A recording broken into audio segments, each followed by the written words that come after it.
ज्ञानतिमिरान्धस्य ज्ञानाञ्जनशलाकया चक्षुरुन्मिलितं येन तस्मै श्रीगुरवे नमः। श्रीचैतन्यमनोभीष्टं स्थापितं येन भूतले स्वयं रूप कदा मह्यं ददाति स पदान्तिकम्। वन्देऽहं श्रीगुरा श्रीयुतपदकमलं श्रीगुरुं वैष्णवांश्च श्रीरूपं साग्रजातं सहगना रघुनाथान्वितं तं सजीवं साद्वैतं सावधूतं परिजनसहितं कृष्ण चैतन्यदेवं श्रीराधा कृष्णपादान् सहगना ललिता श्रीविशाखान्वितांश्च। नमो विष्णुपादाय कृष्णप्रेष्ठाय भूतले श्रीमते भक्तिवेदांत स्वामिनिति नामिने। नमस्ते सारस्वते देवे गौरवाणी प्रचारिणे निर्विशेष शून्यवादी पाश्चात्य देशतारिणे। वाञ्छाकल्पतरुभ्यश्च कृपा सिन्धुभ्य एव च पतितानां पावनेभ्यो वैष्णवेभ्यो नमो नमः। नमो महावदन्नाय कृष्ण प्रेम प्रदायते कृष्णाय कृष्ण चैतन्य नाम्ने गौरतिष्ये नमः। हे कृष्ण करुणा सिंधु दीनबंधु जगत्पते गोपेश गोपिकाकांत राधाकांत नमस्तुते। तप्त कांचन गौरांगी राधे वृंदावनेश्वरी वृषभानुसुते देवी प्रणमामि हरिप्रिये। जय श्री कृष्ण चैतन्य प्रभु नित्यानंद श्री अद्वैत गदाधर शिवासादि गौर भक्त वृंद।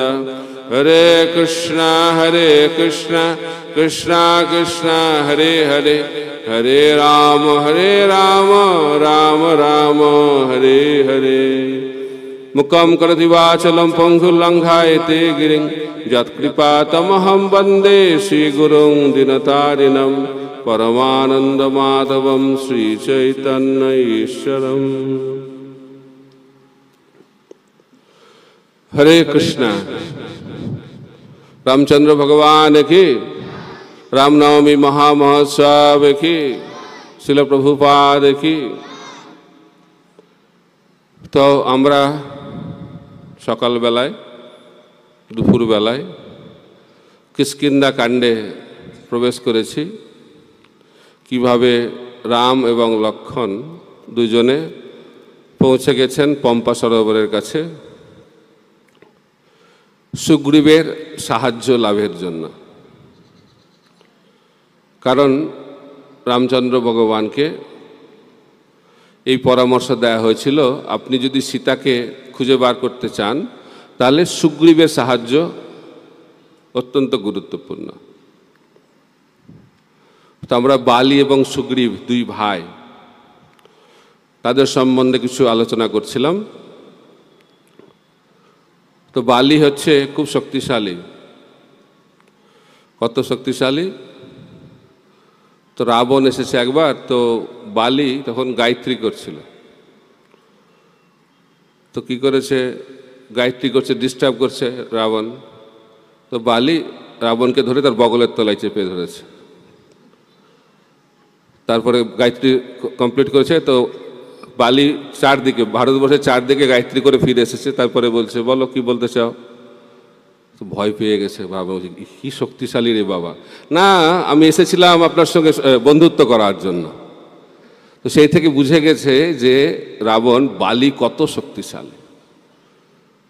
তো যখন লঙ্কাতে অঙ্গদ গেছে, অঙ্গদ পরিচয় দিয়েছে যে আমি হচ্ছি বালি পুত্র, সঙ্গে সঙ্গে রাবণ সিংহাসন থেকে পড়ে গেছে। বালি শুনলেই মাথা খারাপ। যেমন কংস কৃষ্ণ নাম শুনলেই তার মাথাটা ঘুরতে থাকতো, ঠিক একইভাবে রাবণ বালির নাম শুনলে তার সেই অবস্থা হতো। আর হনুমান হচ্ছে এত শক্তিশালী, তো বালির একটা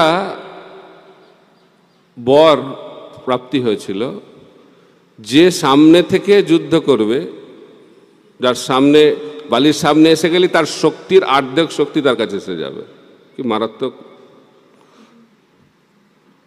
তো একবার কি হচ্ছে, হনুমান সামনে এসেছে, আর হনুমানের তো এত শক্তি, আর তার অর্ধেক যে কি অল্প একটু গিয়েছে বালির শরীর, আর বালি আর সহ্য করতে পারছে না এত শক্তি।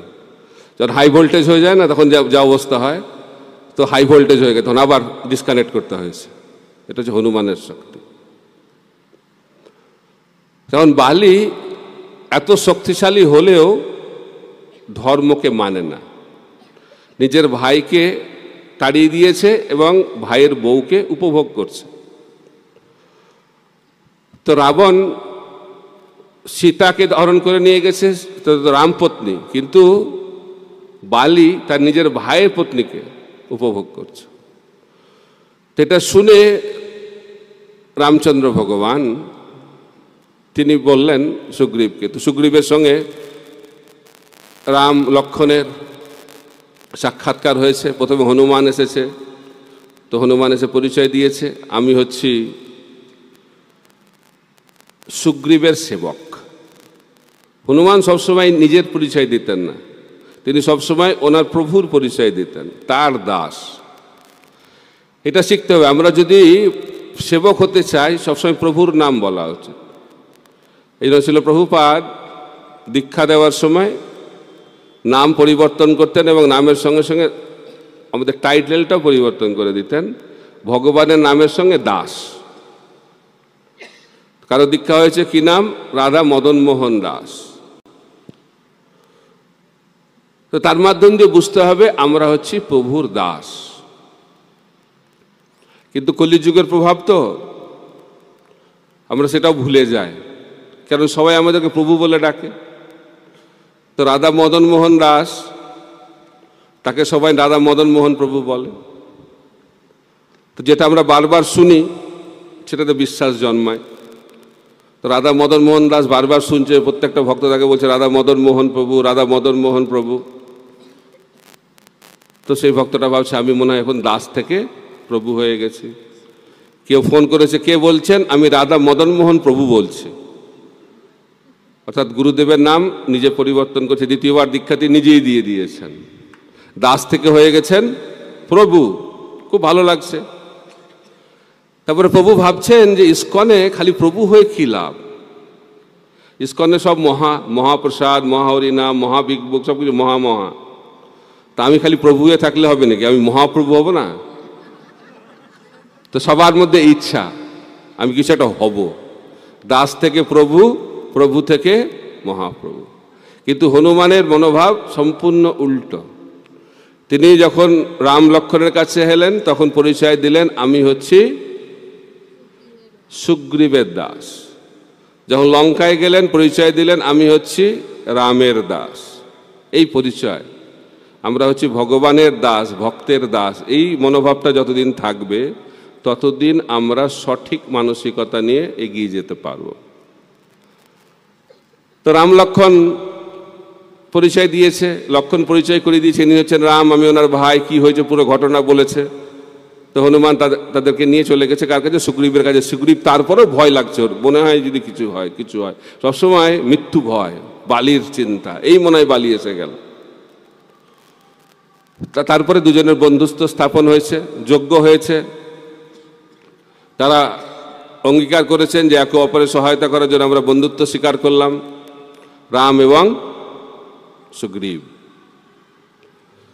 এখন রাম বলছে যে আমি বালিকে হত্যা করব এবং তোমাকে রাজা করব, এবং তারপরে তুমি আমাকে সাহায্য করবে কি করে সীতাকে আমরা খুঁজে আনতে পারি। এখন বালিকে হত্যা করা হবে। বালি তো খুব শক্তিশালী, সুগ্রীব তো খুব ভয় পাচ্ছে, কারণ জানে বালি কি জিনিস, তার সঙ্গে যুদ্ধ করা। তো রাম বলছে যে তুমি দুজন যুদ্ধ করবে, আমি তারপরে বালিকে মেরে দেব। কিন্তু পুরো বিশ্বাস নেই সুগ্রীবের, এখনো সন্দেহ যাচ্ছে না। বলছে বালি 7টা কি গাছ ছিল? শাল গাছ। তো তো এক একটা তীর দিয়ে তার শাল গাছেরকে ছেদ করে দিত বালি। তো রাম একটা তীর নিয়েছে, তো তীর নিয়ে একটা তীরই 7টা তাল গাছকে ছেদ করে চলে গেছে পাতাল লোক, পাতাল লোক থেকে আবার ফিরে এসে আবার রামের কাছে ফিরে এসেছে। এটা থেকে অবাক হয়ে গেছে বালি। এই বিশ্বাস, অনেকের শ্রদ্ধা থাকে কিন্তু বিশ্বাসটা এখনো মনে হয় যদি ভগবান ভুলে গেছে হয়তো। সর্বধর্মান পরিত্যাজ্য মামেকং শরণং ব্রজ, 5000 বছর আগে বলেছে, অনেকদিন আগে। তাদের প্ল্যান বি থাকবে, তাদের প্ল্যান এ আর কাজ করবে না। তাই যদি আমরা ভগবানের প্ল্যানকে আমাদের প্ল্যান হিসেবে গ্রহণ করি তাহলেই সেটা হচ্ছে শরণাগতি। ভক্তি মানে হচ্ছে শরণাগতি, শরণাগতি মানে হচ্ছে ভক্তি। তো শরণাগতির লক্ষণ কি? অবশ্য রক্ষিবে কৃষ্ণ। যে কোনো পরিস্থিতিতে ভগবান আমার সঙ্গে থাকবেন, এই বিশ্বাস যদি থাকে তাহলে যথার্থ সম্বন্ধ স্থাপিত হয়। কিন্তু সুগ্রীবের মধ্যে সেই বিশ্বাসটা ছিল না, কিন্তু ভগবান চেষ্টা করছেন শ্রদ্ধা সৃষ্টি করার জন্য। আমরা ভগবানের সঙ্গে সম্বন্ধ স্থাপন করার চেষ্টা করার থেকেও বেশি ভগবানের ইচ্ছা যে আমরা ভগবানের সঙ্গে সম্বন্ধ স্থাপন করি। এই জন্য ভগবান বারবার এই জগতে আসছেন। পরিত্রাণায় সাধুনাং বিনাশায় চ দুষ্কৃতম ধর্ম সংস্থাপনার্থায় সম্ভবামি।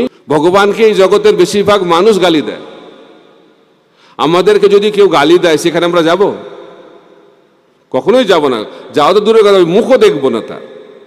কিন্তু এই জগতের মানুষ কত ভগবানকে গালি দিচ্ছে, তাও ভগবান বারবার আসছেন। এটা হচ্ছে ভগবানের করুণা। ভগবান, আমরা কতটুকু চাই ভগবানের কাছে পৌঁছানো, তার থেকে অনেক বেশি গুণে ভগবান চান যে আমরা তার কাছে ফিরে যাই। কারণ ভগবান আমাদের এই দুর্গতি, দুরবস্থা, দুঃখ সহ্য করতে পারেন না। সেই কারণে তিনি বারবার এই জগতে অবতীর্ণ হন এবং তিনি তার প্রতিনিধিকে পাঠান, শাস্ত্র পাঠান, সমস্ত কিছুর মাধ্যম দিয়ে যেন তেন প্রকারণে বদ্ধজীবকে ভগবত ধামে ফিরিয়ে নিয়ে যাওয়ার জন্য। এখানে সুগ্রীবের মধ্যে বিশ্বাস জন্মগ্রহণ করাচ্ছেন ভগবান শ্রী রামচন্দ্র।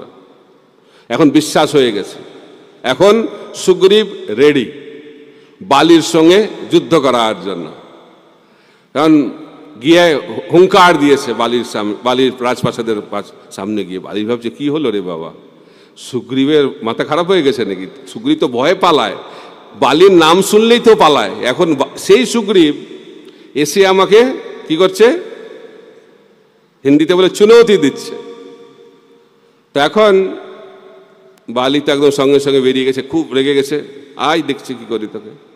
যুদ্ধ শুরু হয়েছে, আর এমন উত্তম মধ্যম দিচ্ছে, এত মারছে সুগ্রীবকে, ওর তো অবস্থা খারাপ। মানে গোটা শরীর মনে হচ্ছে ব্ল্যাক অ্যান্ড ব্লু হয়ে গেছে, বোঝা যাচ্ছে, কিছু খুঁজে পাওয়া যাচ্ছে না তাকে। আর সুগ্রীব ভাবছে কখন রাম মারবে বালিকে, কখন রাম মারবে, আর মারছে না।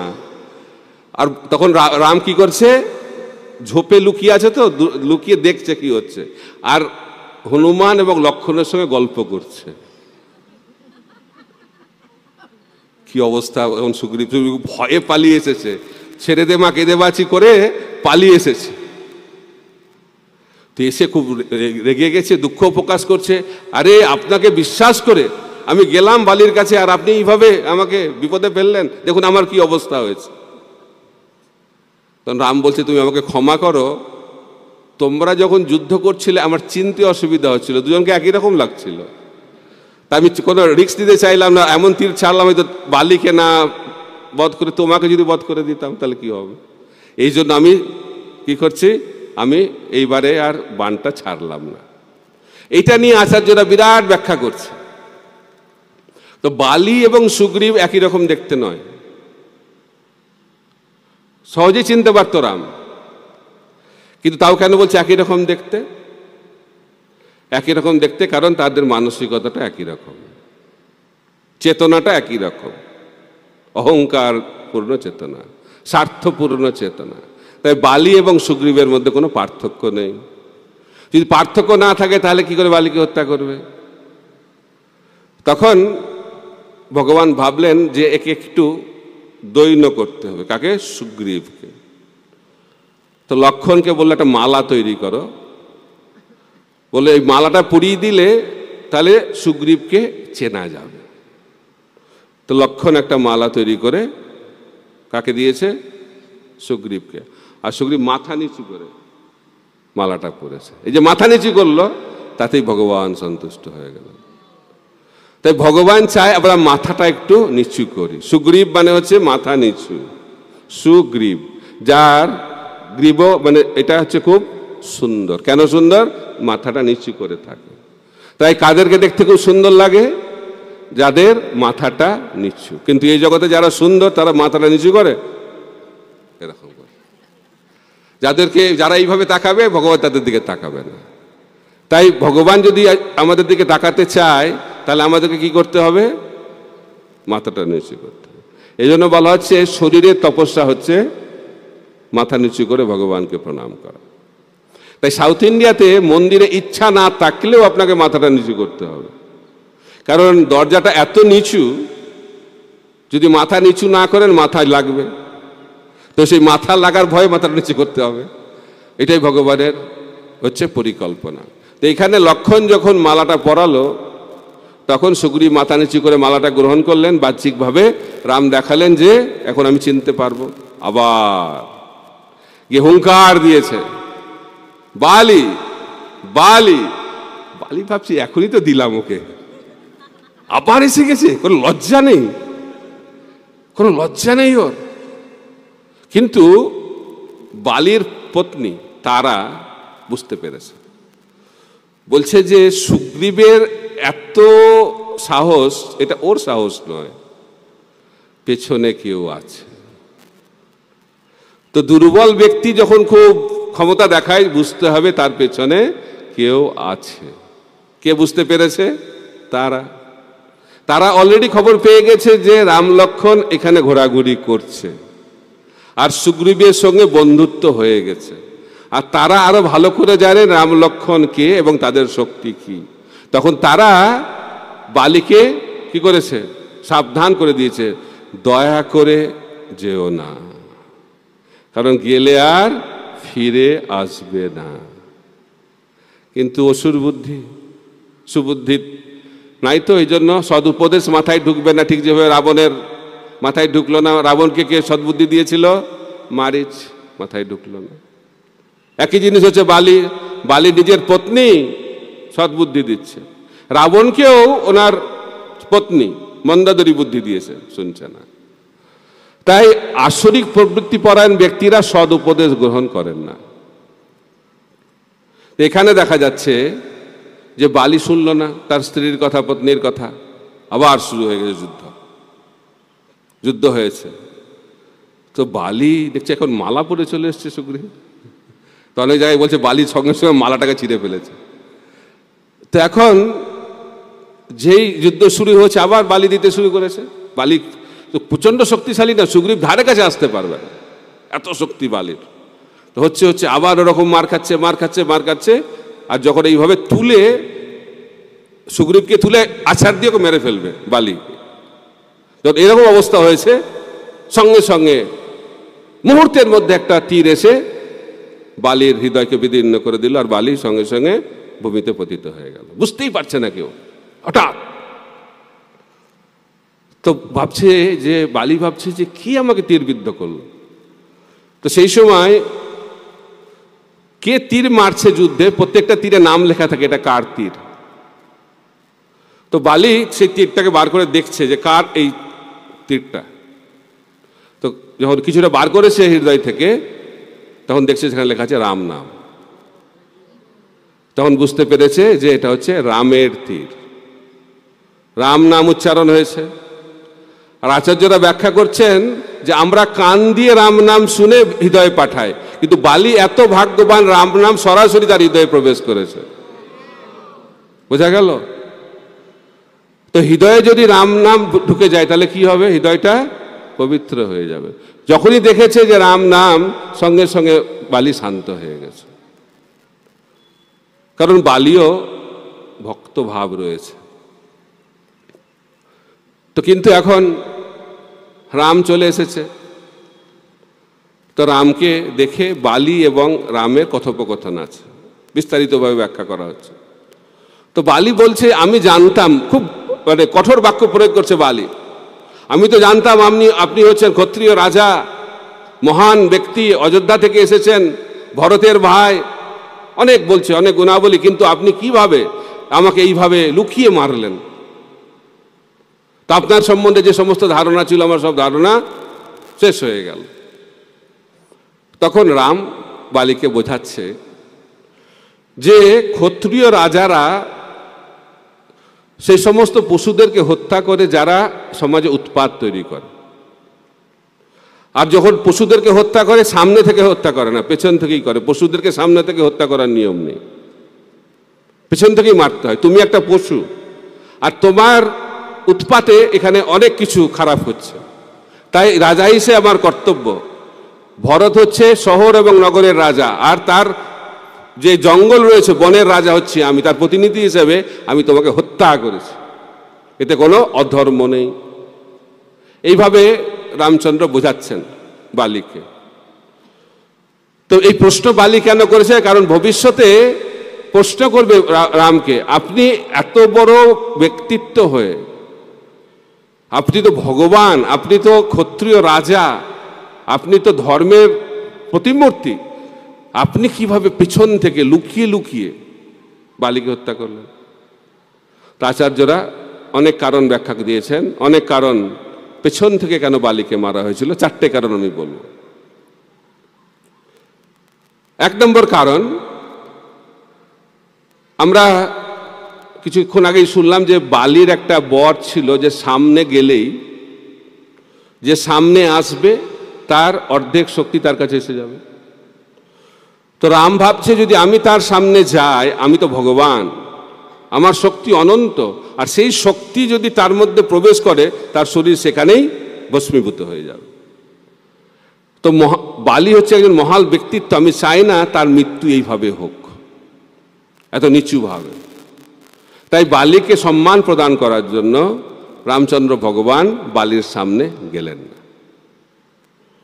2 নম্বর কারণ, বালি তার মধ্যে ভক্তিভাব রয়েছে।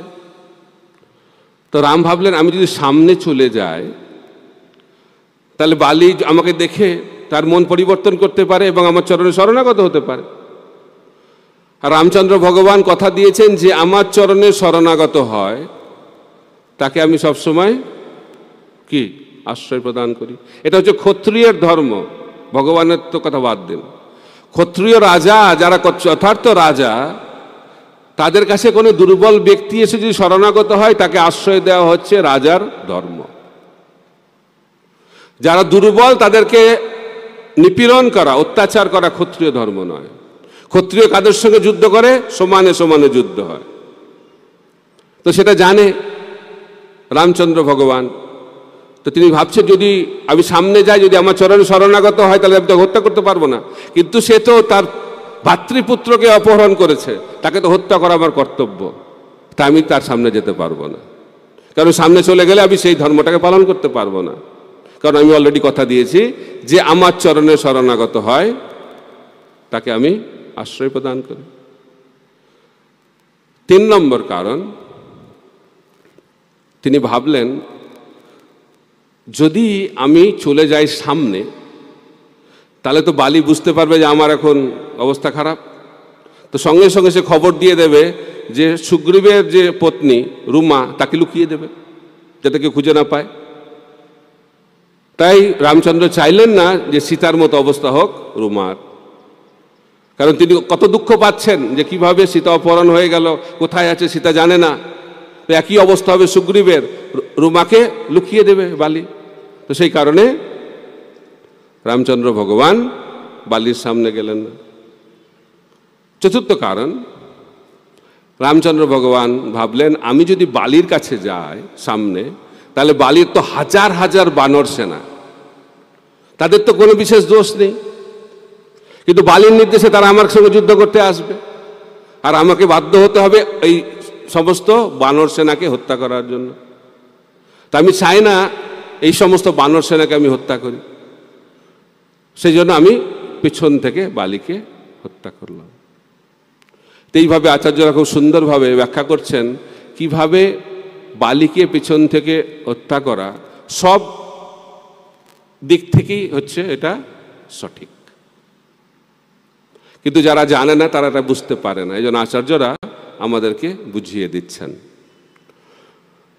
তো রামচন্দ্র ভগবান এত মহান, তিনি সবাইকেই আশ্রয় প্রদান করেন।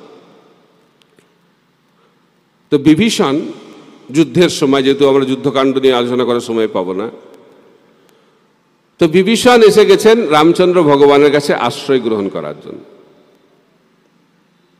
তো সবাই মানা করছে রামচন্দ্র ভগবানকে, এনাকে আশ্রয় দেওয়া অত্যন্ত বিপজ্জনক। বিরোধী পক্ষ থেকে এসছে যুদ্ধের সময় বিরোধী পক্ষের কেউ আশ্রয় নিতে এলে তাকে আশ্রয় দেওয়া অত্যন্ত বিপজ্জনক। এটা হচ্ছে রণনীতি। কিন্তু ভগবান রাম বলছেন, কি করে আমি এটা করতে পারি? কারণ আমি তো অলরেডি কথা দিয়েছি, যে আমার কাছে আসবে তাকে আমি আশ্রয় প্রদান করব। তো বিভীষণ এসেছে, আমাকে তাকে আশ্রয় দিতে হবে। হনুমানও বলেছে হ্যাঁ, আশ্রয় দেওয়া উচিত, বাকিরা সবাই না করেছে। তো ভগবান রাম তো আশ্রয় দিয়েছেন বিভীষণকে। খালি আশ্রয় দেননি, বিভীষণকে লঙ্কার রাজা ঘোষণা করে দিয়েছে। যুদ্ধ শেষ হয়নি, কিন্তু রাবণ বেঁচে আছে, লঙ্কার রাজা কি হয়ে গেল? বিভীষণ। দেখেছেন কিরকম প্রভু? এরকম প্রভু পেলে ভালো না? যথার্থ প্রভু, উদার। একজন ভক্ত রামচন্দ্র ভগবানকে বললেন, প্রভু আপনি তো বিভীষণকে লঙ্কার রাজা বানিয়ে দিলেন, কিন্তু এখন রাবণ তো বেঁচে আছে, এখন যদি রাবণ আপনার কাছে এসে আপনার শরণাগত হয় আপনি কি করবেন? আপনি তো ওনার লঙ্কা অলরেডি ওনার ভাইকে দিয়ে দিয়েছেন, তাহলে রাবণের কি হবে? বলছে তা রাবণকে নিয়ে তুমি চিন্তা করো না, তার জন্য আমার প্ল্যান আছে। কি প্ল্যান?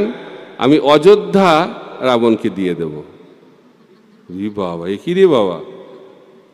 তখন বলছে আরেকজন ভক্ত যে, হে রাম, তো আপনি তো অযোধ্যা ভরতকে দিয়েছেন, তো সেই অযোধ্যা যদি আপনি রাবণকে দিয়ে দেন তাহলে ভরতের কি হবে? বলছে ভরতের চিন্তা তোমাকে করতে হবে না, তার চিন্তা আমার আছে। কি করবেন? পুরো বৈকুণ্ঠকে আমি দিয়ে দেব। তখন একজন ভক্ত বলছে, হে প্রভু, আপনার তো লঙ্কা গেল, অযোধ্যা গেল, বৈকুণ্ঠও গেল, আপনি কোথায় রাজত্ব করবেন? বলছে সেটা নিয়েও তোমাকে কত চিন্তা করতে হবে না, আমার রাজত্ব করার নিত্য সাম্রাজ্য রয়েছে। কোথায় ওটা? হনুমানের হৃদয়। হনুমানের হৃদয়ে আমি নিত্য রাজত্ব করি। তো ভগবান কোথায় রাজত্ব করেন? শুদ্ধ ভক্তের হৃদয়ে। তখন হনুমানের দিকে চলে যেতে হবে একটু। তো হনুমানকে ছাড়া রামায়ণ হয় না। তো অনেকে রামকথা বলে, কিন্তু রামকথা সম্পূর্ণ হবে না যদি হনুমানের কথা আমরা না বলি। ভক্ত ছাড়া ভগবান অপূর্ণ। আর উত্তর ভারতে তো রামকথার থেকে হনুমান কথা বেশি প্রসিদ্ধ, কারণ হনুমানের কৃপা না হলে রামের কৃপা তো পাওয়াই যাবে না। তো হনুমান রামের খুব প্রিয়। কতটা প্রিয়? খুব প্রিয় মতো যে আমার নামটা আছে কিনা নাকি দেখেছে, প্রথম পাতা থেকে শেষ পাতা পর্যন্ত দেখছে। অনেক ভক্তের নাম, খুব খুশি হয়েছে, কিন্তু পুরো বই খোঁজাখুঁজি করে দেখা গেল যে হনুমানের নামটা সেখানে নাই। তো হনুমান দুঃখ পেল। কেন দুঃখ পেল? নাম নাই বলে নয়। তো হনুমান ভাবলো যে তাহলে আমি কিছুই করতে পারিনি ভগবানের জন্য, আমার জীবনটা বিফল হয়ে গেল।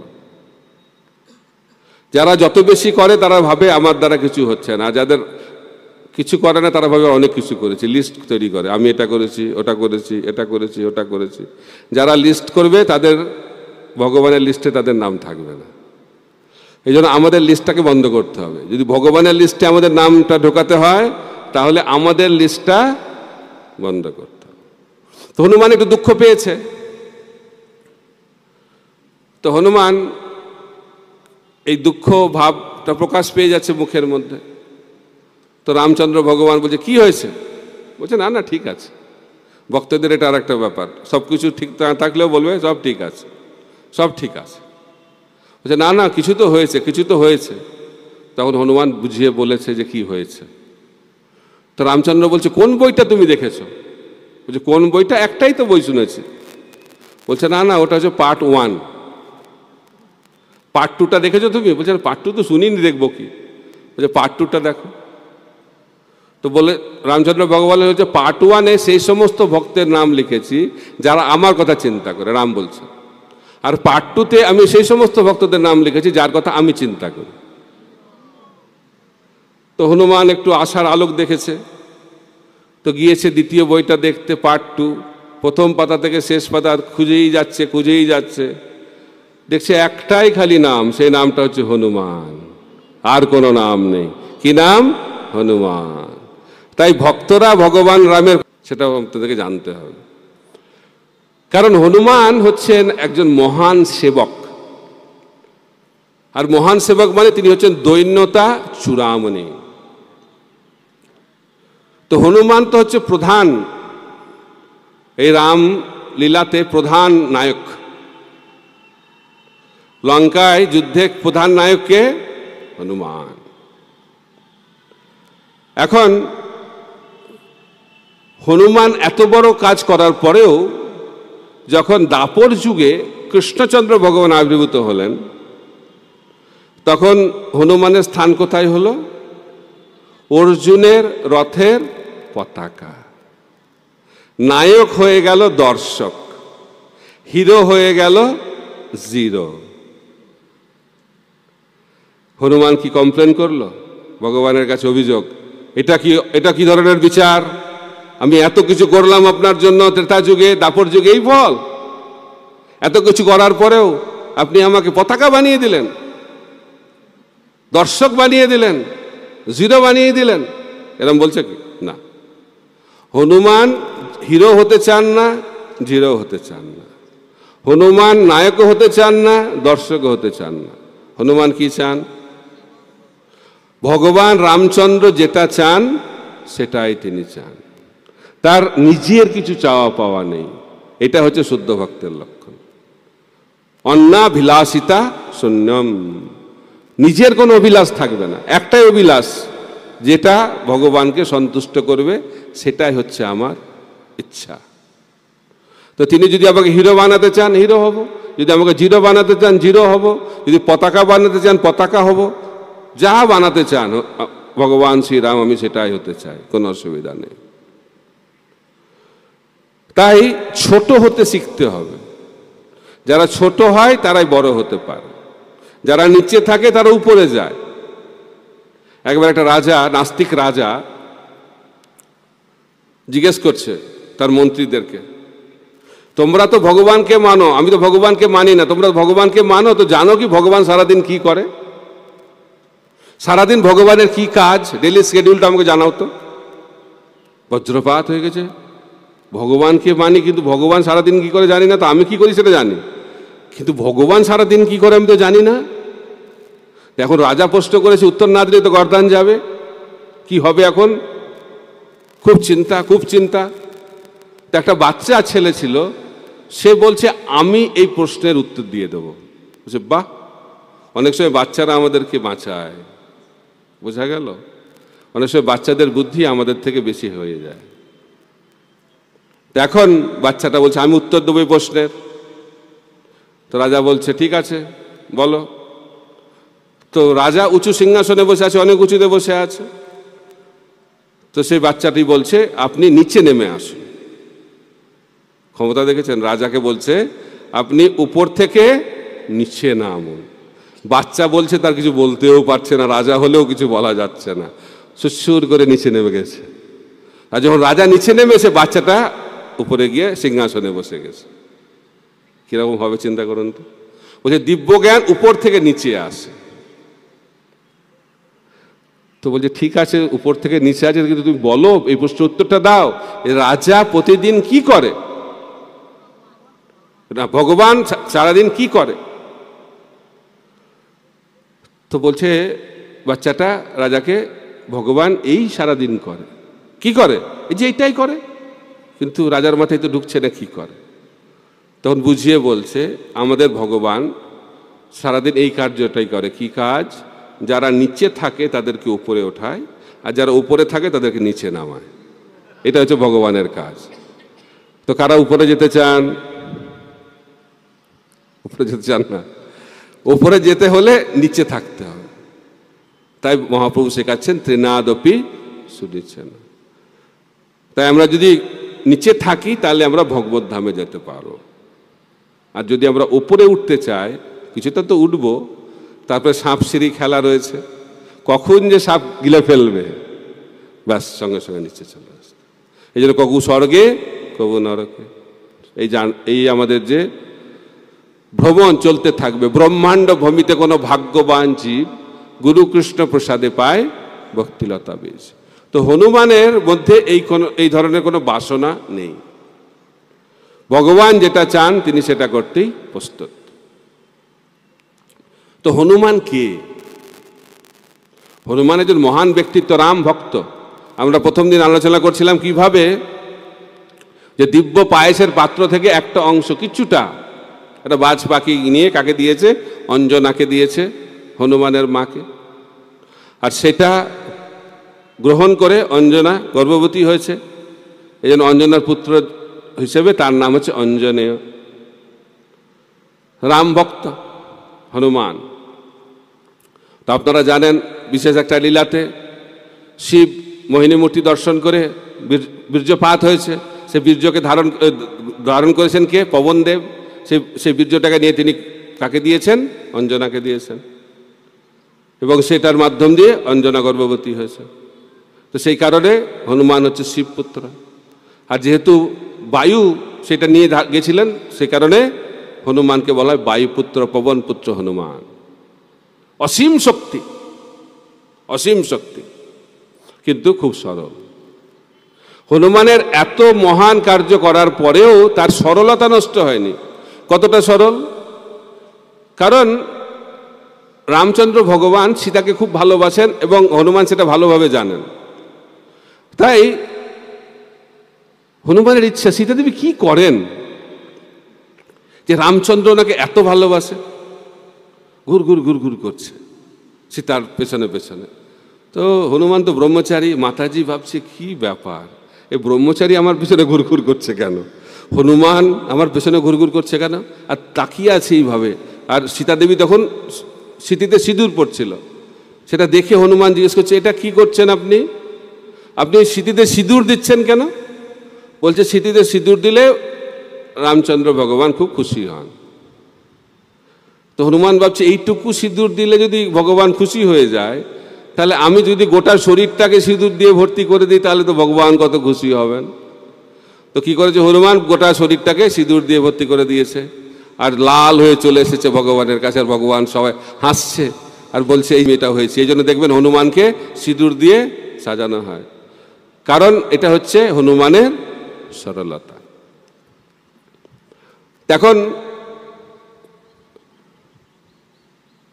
সুগ্রীবের সঙ্গে রামের বন্ধুত্ব হয়েছে, বালি হত্যা হয়ে গেল। বালি হত্যার পরে এখন সুগ্রীব রাজা হয়েছে। যখন সুগ্রীবকে রাজা করেছে তখন চাতুর্মাস্য শুরু হয়েছে। তো রামচন্দ্র ভগবান বললেন এই 4 মাস কোথাও বেরোনো যাবে না, চাতুর্মাসে কখনো ভ্রমণ হয় না, এটা নিয়ম। তো ভগবান শ্রী রামচন্দ্র বললেন যে আমি এখানে গুহার মধ্যে থাকবো, আমি আর লক্ষণ, আর তুমি 4 মাস রাজত্ব করো কিষ্কিন্ধা। তারপরে চাতুর্মাস শেষ হওয়ার পরে আমরা একত্রিতভাবে আবার সীতার সন্ধান শুরু করব। রাজি সবাই। এখন সুগ্রীবের তো খুব আনন্দ, রাজা হয়ে গেছে। একটা পত্নী ছিল, সেই পত্নী তো পেয়েছেই রুমা, তার সঙ্গে সঙ্গে আবার এক্সট্রা পেয়েছে একজন বালির যে পত্নী তারা, তাকেও পেয়েছে। আর তো অনেক ভোগের জিনিস পেয়ে গেছে। অনেক দিন কষ্টে ছিল, তো ত্যাগ করেছিল অনেক দিন, এখন ভোগের সামগ্রী পেয়ে সব ভুলে গেছে। দিন রাত ভোগের মধ্যে থাকে, দিন রাত কিভাবে কাটছে, কিভাবে 4 মাস কেটে গেছে ভুলেই গেছে। 4 মাস হয়ে গেছে, তারপরে শরৎ ঋতু শুরু হয়ে গেছে, কিন্তু সুগ্রীবের আর দেখা নেই। হনুমান গিয়ে বলছে সময় হয়ে গেছে, এখন তো সমস্ত বানর সেনাদেরকে ডাকুন। আপনি তো রামের কাছে প্রতিজ্ঞা করেছিলেন যে 4 মাস পরে আপনি সীতার সন্ধানে বেরোবেন, কিন্তু আপনার তো সেই লক্ষণই দেখা যাচ্ছে না। হনুমান বারবার বলছে, কিন্তু সুগ্রীবের কোনো হোশ নেই। সে মেতে আছে। কিসে মেতে আছে? ভোগে মেতে আছে। আমরা যদি ভোগে মেতে থাকি তাহলে ভগবানকে ভুলে যাব। আমি আগেও আলোচনা করছিলাম, এই জন্য ভগবান আমাদেরকে এমন পরিস্থিতির মধ্যে ফেলে যাতে ভোগ করার বিষয় থাকলেও ভোগ করতে না পারে। কারণ ভোগের মধ্যে থাকলে ভগবানকে আমরা স্বাভাবিকভাবে ভুলে যাই। সেই কারণে ভগবান আমাদেরকে বিপদের মধ্যে রাখেন। কারণ বিপদে থাকলে আমাদের কার কথা মনে পড়বে? ভগবানের কথা মনে পড়বে। তাই আপনারা ভগবানকে দোষ দেবেন না, ভক্তদেরকে কেন বিপদে ফেলে ভগবান। অনেকে অভিযোগ জানায়, আরে কতজন ভক্ত হচ্ছে। অনেক সময় দেখা যায় ভক্তদের থেকে তো বাইরের লোকেরা অনেকে বলে ভালো আছে। জব করছিলাম না তখন ভালো ছিলাম, জব করার পরে তো দেখছি জীবনটা আরো দুর্বিষহ হয়ে গেল। প্রথম দিকে তো ভালো চলছিল। কারণ আমরা ভক্তিতে কেন আসছি? জাগতিক জিনিস লাভ করার জন্য, সকাম ভক্তি। চাকরি পেয়েছে, প্রমোশন হচ্ছে না, এই উদাহরণটা আমি মাঝে মাঝেই দিচ্ছি। এখন চাকরি হয়েছে কিন্তু প্রমোশন হচ্ছে না, তো একজন ভক্ত বলছে আপনি জব করুন তাহলে সব কিছু ভালো হবে। তো 16 মালা জব শুরু করে দিয়েছে, আর 16 মালা জব শুরু করার পরে তার প্রমোশন হয়ে গেছে। তখন নামে খুব বিশ্বাস, বাহ ভগবান তো অত্যন্ত কৃপাময়, এতদিন প্রমোশন হচ্ছিল না, 16 মালা যেই শুরু করলাম প্রমোশন হয়ে গেল। তাহলে 16 মালা কেন করবো, আমি 32 মালা করলে ডবল প্রমোশন হবে। তো 32 মালা শুরু করে দিয়েছে, আর 32 মালা শুরু করার কয়েকদিন পরে চাকরিটা চলে গেছে। কি হবে এখন? এটা হচ্ছে আমাদের শ্রদ্ধা। তারকম ভাবছে তাহলে জব করে কি লাভ? জব না করলে চাকরিটা ছিল, জব করে তো চাকরিটাই গেল, তা জব করা কি দরকার? অর্থাৎ আমরা ভগবানের সঙ্গে সম্বন্ধ স্থাপন করছি, কিন্তু তার পেছনে উদ্দেশ্যটা কি? আমি কি পাবো? এটাকে বলে সকাম ভক্তি। কিন্তু মহাপ্রভু কি শিক্ষা দিচ্ছেন? কৃষ্ণ ভক্ত নিষ্কাম অতএব শান্ত, ভক্তি মুক্তি সিদ্ধিকামী সকলেই অশান্ত। তাই আমরা যদি ভগবানকে পেতে চাই তাহলে নিষ্কাম ভক্তি করতে হবে। সকাম ভক্তির দ্বারা ভগবানকে পাওয়া যায় না। সকাম ভক্তির দ্বারা ভগবানের যে জড় শক্তি তার ঐশ্বর্য লাভ করা যায়।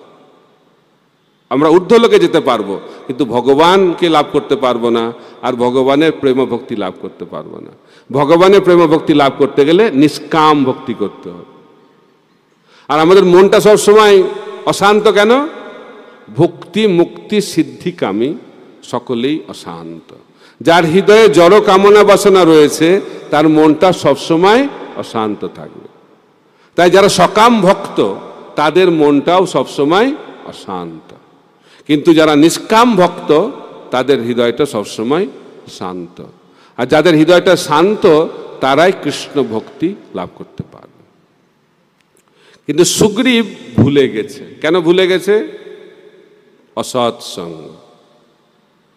অসৎসঙ্গের প্রভাবে, ভোগের প্রভাবে ভুলেই গেছে রামকে। কোথায় রাম? এখন রাম খুব দুঃখ পাচ্ছে। আরে সুগ্রীবের তো আসার কথা, এখন আসছে না। লক্ষণকে বলেছে, আর লক্ষণকে বলেছে ওকে গিয়ে কঠোর বাক্য প্রয়োগ কর। আর লক্ষণ তো বলছে কঠোর বাক্য কি, আমি গিয়ে তাকে শেষ করে দেব। লক্ষণ মানে এক পাশে এগিয়ে থাকে, খালি বললেই হলো। প্রচন্ড একটুতে রেগে যায়, একটুতে রেগে যায়, খুব রেগে গেছে। আর সুগ্রীবের রাজপ্রাসাদের বাইরে গিয়ে অপেক্ষা করছে, কোথায় সুগ্রীব, কোথায় সুগ্রীব। আর সব বানর সেনারা তো ভয় পেয়ে সব এদিক ওদিক পালাচ্ছে। আর গিয়ে সুগ্রীবকে বলছে কি বলে, এসে গেছে। কে এসে গেছে? লক্ষণ। তো কি হয়েছে, এসে গেছে? কোনো হোশ নেই, কারণ এত ভোগে মত্ত। যখন দেখছি একটার পর একটা বানর আসছে, একটার পর একটা বানর আসছে, আর তোকে সাবধান করে দিয়েছে। কিন্তু লক্ষণ খুব রেগে গেছে, কিন্তু প্রচন্ড রেগে আছে। তখন ভয় পেয়ে গেছে, বলছে ঠিক আছে তাহলে কি করতে হবে, আমাকে কি করতে হবে? বলছে বাইরে আছে, ডেকে আনুন ওনাকে। তো বাইরে গিয়ে ডেকে এনেছে। আর দেখছি এত মহিলা, খুব লজ্জা পেয়ে গেছে লক্ষণ। সমস্ত মহিলাদের সঙ্গে ভোগ করছিল। তারপরে যখন ভেতরে ঢুকেছে তখন আরো অস্বস্তিকর পরিবেশ। তখন ক্ষমা চেয়েছে। কে? সুগ্রীব। আমি ভুলে যাইনি, আমি ভুলে যাইনি, আমি অলরেডি রিপোর্ট করে দিয়েছি, 15 দিনের মধ্যেই সমস্ত বানর সেনারা সেখানে হাজির হবে।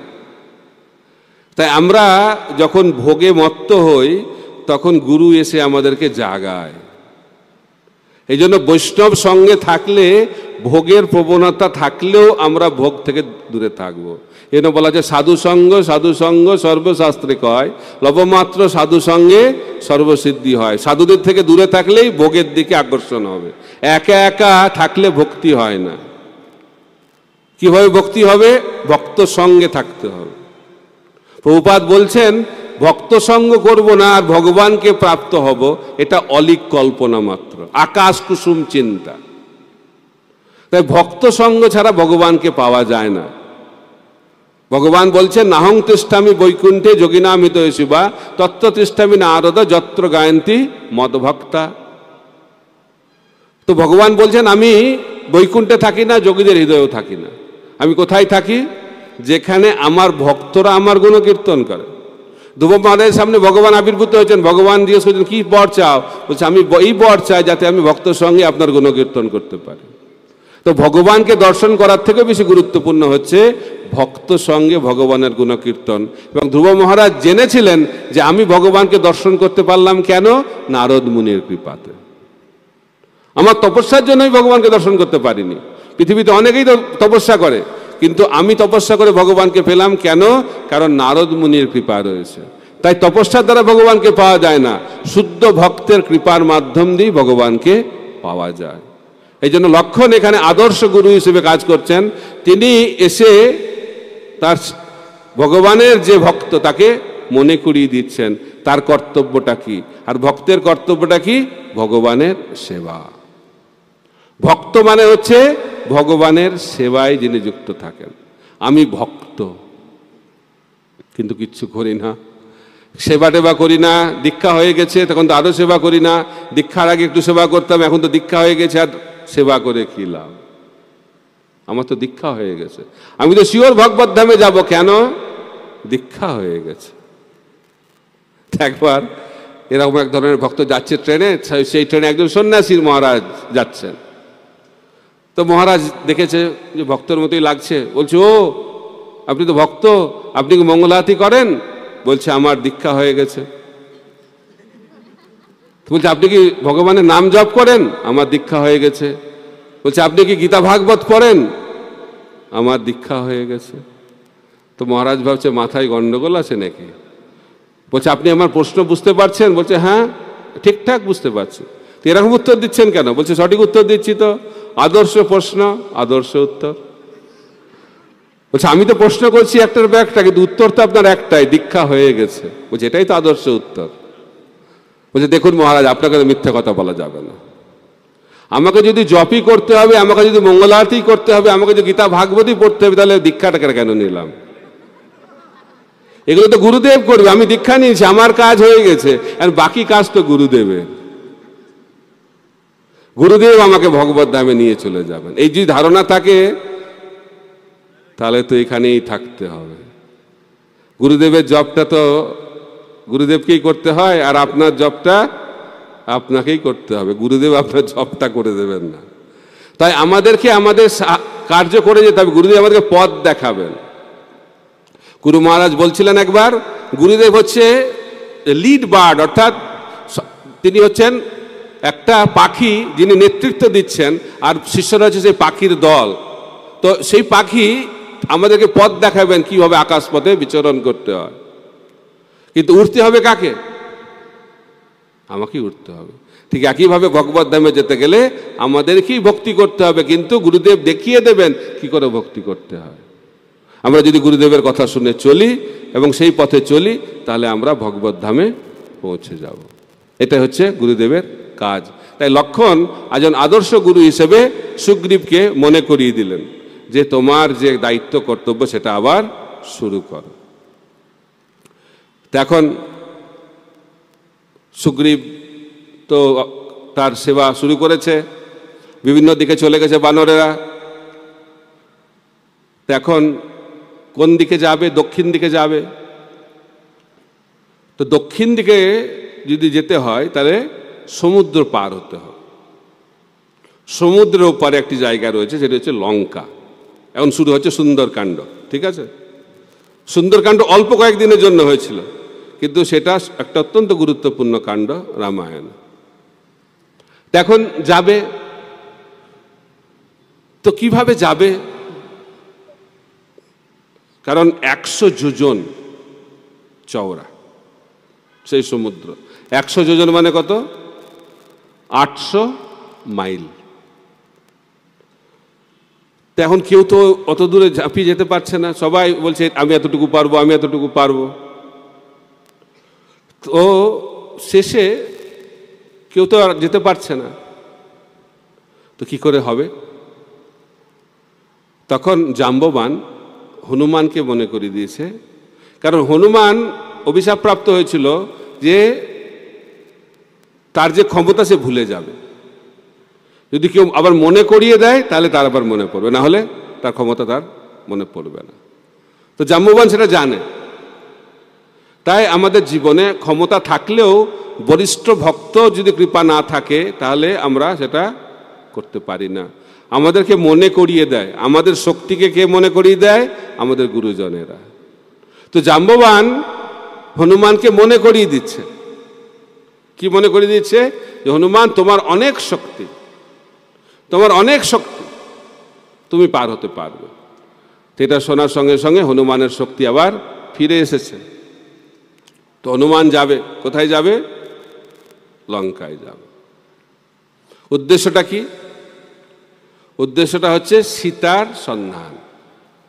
চিন্তা করুন, ব্রহ্মচারী এখন যাচ্ছে মাতাজির সন্ধানে। আমরা ভাবি যে আমাকে একটা সরল সেবা দিন, তাহলে আমি সুরক্ষিত থাকব। যারা মহান ভক্ত তারা ভগবানের জন্য যে কোনো সেবার জন্য প্রস্তুত, কিন্তু আমাদের সেটা নকল করলে হবে না, আমাদের সাবধান থাকাটাই গুরুত্বপূর্ণ। কিন্তু হনুমান দেখাচ্ছেন যে তিনি ভগবানের জন্য যে কোনো সেবা করতে প্রস্তুত, আর এই সেবাটা উনি ছাড়া আর কেউ করতে পারবে না। যখন এমার্জেন্সি হয় তখন এই সমস্ত নিয়ম কাজ করে না। যদি মন্দিরে কোনো বিপদ ঘটে, কেউ বলবে আমি তো পূজারি, আমি তো পুজো করি, আমার আর এই সমস্ত কাজ নাকি, তখন সবাইকে ঝাঁপিয়ে পড়তে হবে। এমার্জেন্সিতে কোনো ধর্ম কাজ করে না। তো এখানে এটা হচ্ছে এমার্জেন্সি, সীতার সন্ধান করাটা হচ্ছে এমার্জেন্সি। কেউ এটা করতে পারছে না, কে করতে পারবে? খালি হনুমান। তো হনুমান পার হবে ঝাঁপ দিয়ে, এক ঝাঁপে কোথায় পৌঁছে যাবে? লঙ্কাতে। 800 মাইল উড়ে যাচ্ছে, চিন্তা করা যায়? 800 মাইল। এরকম ক্ষমতা কোথা থেকে আসছে? কোথা থেকে আসছে এই ক্ষমতা? ভগবান থেকে আসছে। তাই আমাদের মধ্যে ক্ষমতা রয়েছে, কিন্তু ভগবান যদি আমাদেরকে কৃপা করেন তাহলে সেই ক্ষমতা আমরা ঠিকভাবে ব্যবহার করতে পারব। তাই ভগবানের কৃপাই হচ্ছে সমস্ত শক্তির উৎস। তো হনুমান উঠছেন,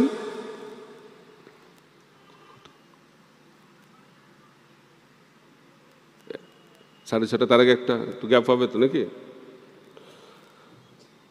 এখন হনুমান ওপারে চলে গেছেন। এই যাত্রাটা একটা বিরাট কাহিনী, অনেক টাইম লাগবে, যেন ডিটেলসে আমি যাচ্ছি না। রাস্তায় অনেক বাধার সম্মুখীন হয়েছেন হনুমান, কিন্তু সেই সমস্ত বাধাকে অতিক্রম করে করে তিনি পৌঁছে গেছেন লঙ্কায়। তা আমরা যে কোনো সেবাই করি না কেন আমাদের বাধা আসবে। এমন কোনো সেবা নেই যেখানে বাধা থাকবে না। কিন্তু যদি আমরা ভগবানের স্মরণ করতে করতে আমরা যদি ভগবানের সেবা করি তাহলে ভগবানের কৃপায় সমস্ত সমস্যা দূর হয়ে যাবে। অর্জুন দেখুন, অর্জুন কার সঙ্গে যুদ্ধ করছে? দ্রোণাচার্য, ভীষ্ম পিতামহ, এই সমস্ত যোদ্ধাদের সঙ্গে যুদ্ধ করা সম্ভব অর্জুনের পক্ষে? একদম সম্ভব নয়।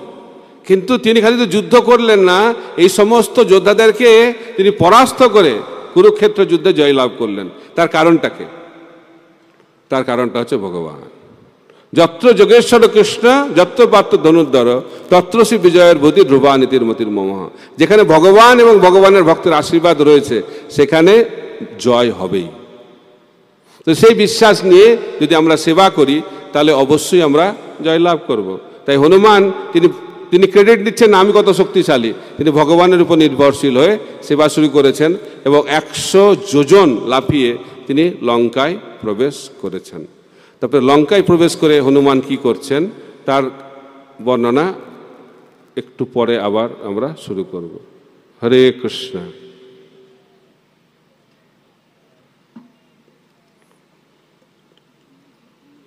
রাম হরে হরে। তো হনুমান লঙ্কাতে পৌঁছে গেছেন, তো এখন সীতাকে খুঁজছেন, কোথায় সীতা। তো বিভিন্ন রাজপ্রাসাদের বিভিন্ন ঘরে লুকিয়ে লুকিয়ে দেখছেন কোথায় সীতা রয়েছে। তারপরে সীতাকে খুঁজে পেয়েছেন।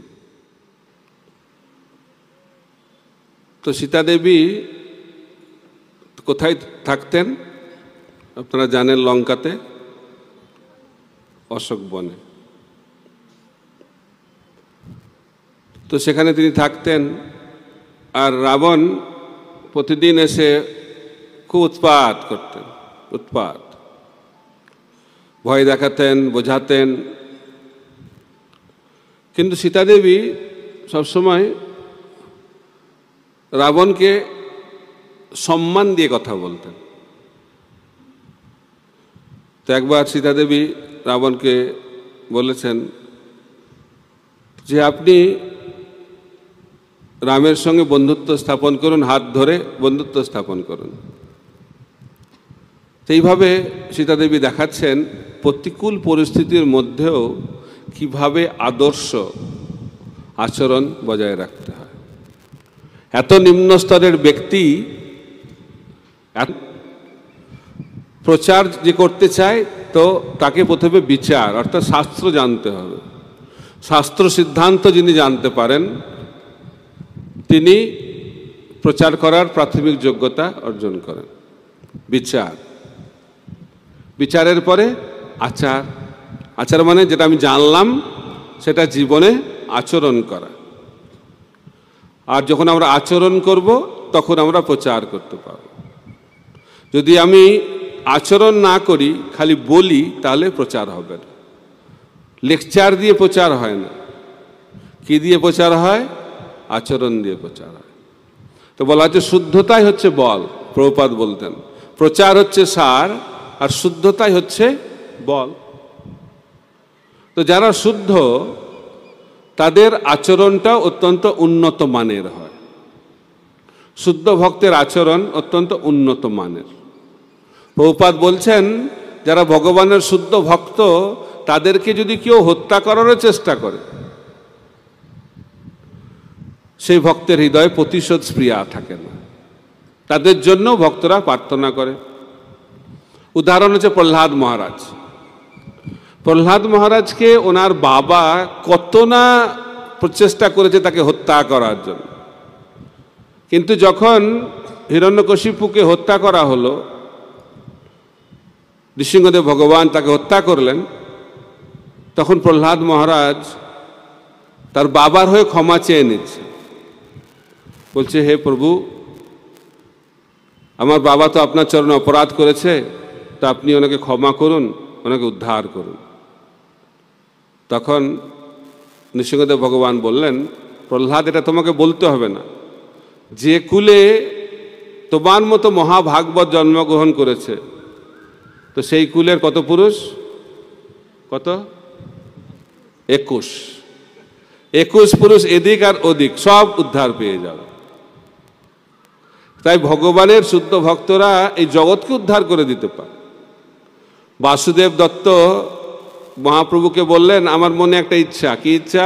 যে এই জগতের জীবেরা এত কষ্ট পাচ্ছে, আমি চাই তারা উদ্ধার প্রাপ্ত হোক এবং তাদের যে নরক যন্ত্রণা তার সমস্ত নরক যন্ত্রণা আমি নিজে গ্রহণ করতে চাই। তো মহাপ্রভু বললেন তোমার ইচ্ছা তো পূর্ণ হবে, তোমাকে তো নরক যন্ত্রণা গ্রহণ করতে হবে না, তোমার ইচ্ছাতেই সমস্ত ব্রহ্মাণ্ড উদ্ধার পেয়ে গেছে। এটা হচ্ছে ভগবানের শুদ্ধ ভক্তের শক্তি। তো সীতা দেবী হচ্ছে তো ভগবানের অন্তরঙ্গা শক্তি। তার হৃদয় অত্যন্ত কোমল। আমরা শুনেছি কিভাবে রামচন্দ্র ভগবান বনবাসে রয়েছেন আর দেখছেন যে একটা কঙ্কাল পাহাড়ের একটা স্তূপ। তো রামচন্দ্র ভগবান দেখে অত্যন্ত ক্রোধান্বিত হয়েছেন, প্রশ্ন করেছেন যে কি ব্যাপার, এখানে এত কঙ্কাল পড়ে আছে কেন, এত হাড় পড়ে আছে কেন? তো একজন বলেছে এখানে রাক্ষসেরা থাকে, মুনি ঋষিদেরকে খেয়ে ফেলে, আর এই হাড়গুলো হচ্ছে মুনি ঋষিদের হাড়, কঙ্কাল। এটা শুনে রামচন্দ্র ভগবান অত্যন্ত ক্রোধান্বিত হয়েছেন, তীর ধনুক তুলে বলছে কোথায় সেই অসুর, কোথায় সেই রাক্ষস, তাদেরকে আমি এখনই হত্যা করব। তখন সীতা দেবী বলছেন প্রভু একটু শান্ত হন, প্রভু শান্তি শান্তি। তারা অসুর হতে পারে, রাক্ষস হতে পারে, কিন্তু তারাও তো আপনার সন্তান। বলছে না, আমি কথা দিয়েছি পরিত্রাণায় সাধুনাং বিনাশায় চ দুষ্কৃতাম, অসুরদেরকে বিনাশ করার জন্য আবির্ভূত হয়েছে, আমি তাদেরকে বিনাশ করব। তখন সীতা দেবী বলছেন আপনার হাতে তীর ধনুকটা এসে গেলেই আপনার মুডটা যেন বদলে যায়, তা আপনি তীর ধনুকটাকে একটু দূরে রাখুন। বলছে না, আমি তীর ধনুক ধারণ করব, কারণ এটা দিয়েই ধর্ম স্থাপিত হবে, কিন্তু তুমি যেহেতু ইচ্ছা করেছ তোমার ইচ্ছা আমি পূর্ণ করব। কিন্তু এই লীলাতে সম্ভব নয়। কোন লীলাতে সম্ভব? আমি যখন কৃষ্ণ লীলাতে আসবো সেই ইচ্ছা পূর্ণ হবে। সীতাদেবী বলে ঠিক আছে, ইচ্ছা পূর্ণ হবে। তো রামচন্দ্র ভগবান এসে গেছেন, কৃষ্ণচন্দ্র ভগবান গোকুলে লীলাবিলাস করছেন। আর আপনারা জানেন কিভাবে গোকুলে কৃষ্ণ আবির্ভূত হওয়ার পর কংস প্রতিদিনই অসুর পাঠায়। কয়েকটা অসুরের নাম ভাগবতে আছে, মেন অসুরের নাম, কিন্তু প্রতিদিন কোনো না কোনো অসুর আসতো, আর কোনো দিন একটার বেশি আসতো, একটা দুটো তিনটে করে অসুর পাঠাতো কংস। আর অনায়াসে কৃষ্ণ তাদেরকে হত্যা করতেন। তো রাধারানী ভাবছে রামলীলাতে তো অনেক পরে রাক্ষস বধ হয়েছে, পুতনা তো যখন কৃষ্ণ যখন মাত্র 6 দিন সেই সময় এসে গেছে, আর রামলীলাতে প্রথম রাক্ষসীকে তারকা রাক্ষসী একটু বয়স হওয়ার পরে হত্যা হয়েছে। তো দেখছি রামের থেকে বেশি, তো আমাকে কথা দিল যে কাউকে হত্যা করবে না। তো রাধারানী কি কৃষ্ণকে বলছে আরে আপনি তো বলেছিলেন যে বৃন্দাবন লীলাতে আপনি কাউকে হত্যা করবেন না। বলছে আমি তো সেটা বলিনি, আমি বলেছিলাম আমি কোনো অস্ত্র ধারণ করব না। আমি তো কোনো অস্ত্র ধারণ করছি না, দেখো যে কটাকে হত্যা করেছি অস্ত্র ছাড়া। তখন রাধারানী ভাবছে এনাকে সামলানো বড় কঠিন, ইংরেজিতে বলে টু মাচ। তখন রাধারানী কি করেছেন, কৃষ্ণের হৃদয়ে প্রবেশ করেছেন। আর যখন কৃষ্ণের হৃদয়ে প্রবেশ করেছেন, কৃষ্ণচন্দ্র ভগবান হয়ে গেছেন গৌরচন্দ্র ভগবান, সব থেকে করুণাময়। তাই ভগবানের থেকে ভগবানের ভক্ত বেশি করুণাময়। তো রামের থেকে সীতা দেবী আরো বেশি করুণাময়, কৃষ্ণের থেকে রাধারানী আরো বেশি করুণাময়। আর চৈতন্য মহাপ্রভু হচ্ছে করুণার সাগর, না মহাসাগর, মহাসাগর। আর তার থেকেও বেশি করুণাময় হচ্ছে নিত্যানন্দ প্রভু। যেখানে গৌরচন্দ্র ভগবানও করতে পারেন না কৃপা, তাদেরকে কৃপা করেন কে? নিত্যানন্দ প্রভু। চৈতন্য মহাপ্রভু প্রেম আলিঙ্গন দিয়ে কৃষ্ণ প্রেম দিয়েছেন, আর নিত্যানন্দ প্রভুকে প্রেম আলিঙ্গনও দিতে হয়নি, তাকিয়েছে কৃষ্ণ প্রেম। নিত্যানন্দ প্রভু যার দিকে তাকাবে তার আর উপায় নেই, কি হয়ে যাবে তার? কৃষ্ণ প্রেম। তো নিত্যানন্দ প্রভু হচ্ছে কৃপার প্রতিমূর্তি। তো রামচন্দ্র ভগবান অত্যন্ত দয়াময়, কিন্তু রামচন্দ্রের থেকেও বেশি দয়াময় হচ্ছে সীতা দেবী। দেখুন এখানে রামচন্দ্র ভগবান এই লীলাতে সীতাহরণের মাধ্যম দিয়ে বিরহ প্রকাশ করছেন। তো ভগবানকে দুভাবে ভালোবাসা যায়, মিলনের মাধ্যম দিয়ে আর বিরহের মাধ্যম দিয়ে, সম্ভোগ এবং বিপ্রলম্ব। তো রামচন্দ্র ভগবান যখন বনবাসে ছিলেন সেই সময় তিনি নবদ্বীপেও এসেছিলেন। কোথায়? মদদ্রুম দ্বীপ। মদদ্রুম দ্বীপ, মদ মানে হচ্ছে আনন্দ, ধ্রুম মানে হচ্ছে গাছ। একটা বটবৃক্ষের তলায় রামচন্দ্র ভগবান বসবাস করছিলেন, আর খুব আনন্দ সহকারে দেখছিলেন, দর্শন করছিলেন নবদ্বীপ। তো সীতাদেবী রামচন্দ্র ভগবানকে জিজ্ঞেস করলেন, আপনি এত আনন্দ পাচ্ছেন, কি ব্যাপার?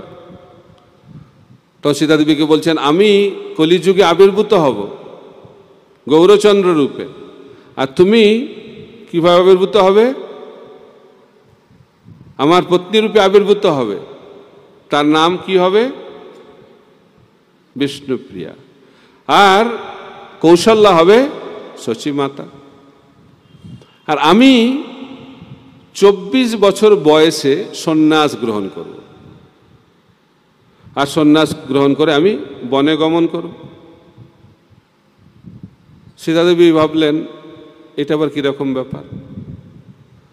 তিনি বললেন, যদি সন্ন্যাসী নেবে তাহলে বিবাহ করার কি দরকার? এটা ভালো লাগছে না শুনে। যখন মহাপ্রভু সন্ন্যাস নেন বয়স 24, তখন বিষ্ণুপ্রিয়ার বয়স কত? 16। আর মহাপ্রভু অপ্রকটের পর অনেক দিন তিনি এই জগতে ছিলেন, বলছে টোটাল 96 বছর। সন্ন্যাসের পরে 80 বছর তিনি এই জগতে ছিলেন বিষ্ণুপ্রিয়া দেবী, বিরহের চরম প্রতিমূর্তি বিষ্ণুপ্রিয়া দেবী। এখন সীতাদেবীকে বলছেন, এই লীলাতে সীতাদেবীকে রামচন্দ্র ভগবান বলছেন, তুমি বনে যাবে, তুমি বনে যাবে, আর আমি তোমার স্বর্ণ মূর্তি পূজা করব। তো আপনারা জানেন কিভাবে, এটা তো প্রথমবার বনবাস,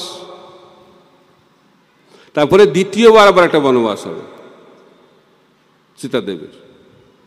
যখন প্রথমবার বনবাস হবে, যখন সীতাদেবীকে বোঝাচ্ছেন রাম যে তোমার বনে যাওয়া উচিত নয়, কারণ বনে গেলে বনের অবস্থা খুব বিপদসংকুল, খালি পায়ে হাঁটতে হবে। সীতাদেবী তো কখনো মানে সবসময় যখন রাজপ্রাসাদ থেকে বেরিয়েছে কি করে গেছে? পালকি করে গেছে। তো কখনো তো ভূমিস্পর্শ হয়নি, এখন খালি পায়ে ভূমিস্পর্শ হবে, পায়ের মধ্যে কাঁটা ঢুকবে, পাথর লাগবে, অসহ্য কষ্ট। কিন্তু সীতাদেবী বললেন যে আমি ছোটবেলা থেকেই প্রস্তুত। কেন প্রস্তুত? কারণ একজন জ্যোতিষী আমার হাত দেখে বলেছিল যে আমার 2বার বনবাস আছে, তাই আমি প্রথম থেকে জানি আমাকে বনে যেতে হবে, আমি সবসময় প্রস্তুত। তাই যারা ভবিষ্যৎ জানে তারা সবসময় প্রস্তুত থাকে। তাই ভক্তরা মৃত্যুকে ভয় পায় না, কারণ জানে মৃত্যু আসবেই। কিন্তু এই জগতের মানুষ মৃত্যুকে খুব ভয় পায়। কেন? জানে না মৃত্যুটা কি, আর আরো জানে না মৃত্যুর পরে কোথায় যাবে। অন্ধকার সব, মৃত্যুর সময় অন্ধকার, আর মৃত্যুর পরে তো আরো অন্ধকার। কিন্তু ভগবানের ভক্তরা জানে যে মৃত্যুটা কি, আর মৃত্যুর পরে সে কোথায় যাবে। আমরা একটা সুন্দর কাহিনী শুনছিলাম অনন্ত আলোয়ার। তো অনন্ত আলোয়ার তিনি রঙ্গনাথের সেবা করতেন। তো রঙ্গনাথের সেবা করতেন, ফুল মালা গাঁথতেন। তো একদিন কি হয়েছে, অনন্ত আলোয়ারকে সর্প দংশন করেছে, সাপে কেটে দিয়েছে। তা সত্ত্বেও সেবা করে যাচ্ছে, মালা নিয়ে এসছে কার কাছে? বালাজির কাছে। রঙ্গনাথ না, বালাজি ভগবানের সেবা করেন। তো বালাজি বলছে, আরে আমি শুনলাম তোমাকে সর্পদংশন করেছে, সাপে কেটেছে। তখন বলছে, প্রভু কোন সর্পের কথা বলছেন? বাইরের সর্প না ভেতরের সর্প? এটা আবার কি? বলছে ভেতরে তো সর্প সবসময় দংশন করছে, কাম ক্রোধ লোভ মোহ মদ মাশ্চর্য। এই সাপের কথা বলছেন না বাইরের সাপের কথা বলছেন? বলছে না না, বাইরের সাপের কথা বলছে। বলছে আচ্ছা। বলছে যে তখন অন্তত আল্লাহ খুব সুন্দর কথা বলেছে। বলছে যদি এই সর্পের বিষ অত শক্তিশালী হয়, তাহলে আমাকে শরীর ছাড়তে হবে। আর যদি এই বিষ আমার থেকে কম শক্তিশালী হয় তাহলে আমি বেঁচে থাকবো। এখন যদি এই সর্পের বিষ আমার থেকে শক্তিশালী হয় ভক্তির থেকে, তাহলে আমি বৈকুণ্ঠে গিয়ে আপনার সেবা করব। আর যদি আমার শক্তি বেশি হয় তাহলে এই শরীরে এসে আপনার সেবা করব। তাই বেঁচে থাকলেও যা কাজ, মরে গেলেও একই কাজ। এটা হচ্ছে ভক্তের স্থিতি। ভক্ত জানে বেঁচে থাকলেও ভগবানের সেবা, আর মরে গেলে ভগবত ধামে গিয়ে ভগবানের সেবা। এটা যে নিত্য ভাব, এই ভাব থাকলে কারো হৃদয়ে কোনো ভয় থাকবে না। কিন্তু আমরা কেন ভয় পাই? কারণ আমরা এই জগতের অনিত্য জিনিসের দ্বারা আসক্ত। অনিত্য বিষয়ে আসক্তি থাকলে ভয়ের জন্ম হয় হৃদয়ে। আমরা যেহেতু এই জগতের প্রতি আসক্ত, তাই ভয়, কি হবে কি হবে কি হবে, চিন্তা। আর যাদের মধ্যে এই দুশ্চিন্তা রয়েছে তারা কখনো কৃষ্ণ ভক্তির স্বাদ আস্বাদন করতে পারবে না। তাই কৃষ্ণ চিন্তা করলে এই জগতের দুশ্চিন্তা চলে যায়। এই জন্য ভগবান শ্রীকৃষ্ণ গীতাতে বলছেন মনমনা ভব। তাই হনুমান ভগবানের সেবা করার জন্য গেছেন লঙ্কাতে, সীতাকে খুঁজে পেয়েছেন, লঙ্কাকে জ্বালিয়ে দিয়েছেন। লঙ্কাকে জ্বালিয়ে দিয়েছে। কিভাবে জ্বালিয়ে দিয়েছে? তার রাবণ চেষ্টা করছে কাকে জ্বালানোর জন্য? হনুমানকে জ্বালানোর জন্য। তো হনুমানের লেজে আগুন জ্বালিয়ে দিয়েছে। তখন কি হবে? গরম লাগবে না ঠান্ডা লাগবে? প্রচন্ড গরম লাগবে। আর এখন তো আপনারা আরো বুঝতে পারছেন কি গরম হবে। আরতির টাইম হয়ে গেছে, বলছে আরতির টাইম হয়ে গেছে। তো এখন গরম লাগছে, কিন্তু হনুমানের গরম লাগছে না। কেন? সীতাদেবী অগ্নিদেবকে প্রার্থনা করেছেন যেন হনুমানের কোনো অসুবিধা না হয়। তো সেই আগুনটা এয়ার কন্ডিশনের মতো হয়ে গেছে, খুব ঠান্ডা লাগছে হনুমানের। তাই ভগবানের যারা শরণাগত ভক্ত, এই জগতের কোনো বিপদ তাকে স্পর্শ করতে পারবে না। প্রহ্লাদেরও তাই হয়েছিল। তো হনুমান ভাবছে যে আগুন যখন লাগিয়েছে এটাকে সেবাতে লাগানো উচিত, রামের সেবাতে। তো কি করছে? পুরো লঙ্কাকে জ্বালিয়ে দিয়েছে। কি ক্ষমতা! বলছে হনুমান বলছে রাবণকে, দেখেছেন আমি হচ্ছি রাবণের একটা নগণ্য সেবক, তার এরকম ক্ষমতা। রাম এলে কি হবে আপনার? এভাবে বোঝাচ্ছে। তো রাম ভক্ত যারা, তারা অত্যন্ত শক্তিশালী, কারণ রামের শক্তিতে তারা শক্তিমান। তো সীতার সঙ্গে দেখা হয়েছে। তো সীতাকে গিয়ে, সীতা যখন হনুমানের সঙ্গে কথা বলছে তখন অভিযোগ জানিয়েছে।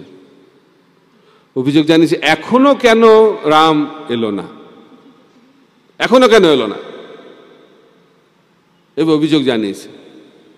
তো হনুমান এত সুন্দরভাবে বুঝিয়েছেন যে রাম সবসময় আপনার চিন্তাতে মগ্ন, সবসময় আপনার চিন্তাতে মগ্ন, বিরহ, তীব্র বিরহ। সীতা দেবীও সবসময় রাম চিন্তায় মগ্ন, আর রামচন্দ্র ভগবানও সবসময় সীতা দেবীর চিন্তায় মগ্ন। এটা হচ্ছে ভক্ত এবং ভগবানের সম্বন্ধ। তো এখন হনুমান ফিরে এসেছেন কার কাছে? রামের কাছে। এসে খবর দেবে। কি খবর দেবে? আমি সীতাকে খুঁজে পেয়েছি। কিন্তু সেভাবে বলছেন না, এটা একটা অদ্ভুত। তিনি বলছেন খুঁজে পেয়েছি সীতাকে আমি। এটা আবার কি ধরনের? খুঁজে পেয়েছি সীতাকে আমি, ইংরেজিতে বলছে ফাউন্ড সীতা আই। গ্রামার অনুযায়ী তো পুরো ভুল সেন্টেন্স হয়ে গেল। খুঁজে পেয়েছি সীতাকে আমি, কিন্তু সেন্টেন্সটা কিরকম হওয়া উচিত? আমি সীতাকে খুঁজে পেয়েছি। এটা কেন বলছে? এটা তো আচার্যরা সুন্দরভাবে ব্যাখ্যা করছে। সেবা যারা করে সেখানে আমি থাকলে আর হবে না সেবা। কে করছে সেবা সেটা গুরুত্বপূর্ণ না, সেবাটা হচ্ছে বেশি গুরুত্বপূর্ণ।